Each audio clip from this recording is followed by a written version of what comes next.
আজ ঢাকা ও আশেপাশের এলাকার বৃষ্টির কোনো সম্ভাবনা নেই বলে জানিয়েছেন আবহাওয়া অধিদপ্তর।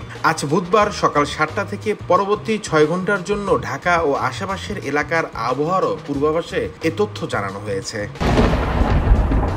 পূর্বাভাসে বলা হয়েছে, আকাশ অস্থায়ীভাবে আংশিক মেঘলা থাকতে পারে, তবে আবহাওয়া প্রধানত শুষ্ক থাকার সম্ভাবনা রয়েছে।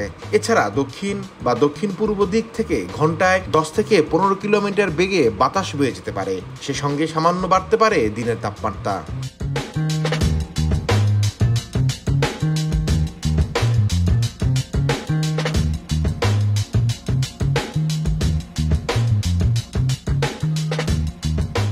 আজ সকাল 6টা ঢাকা ও আশেপাশের এলাকার তাপমাত্রা রেকর্ড করা হয়েছে 28.4 degree Celsius.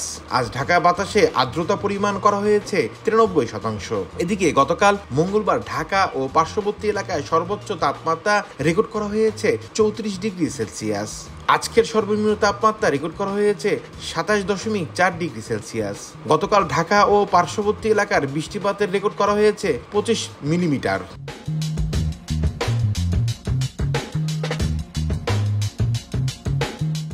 Desk report, recap news.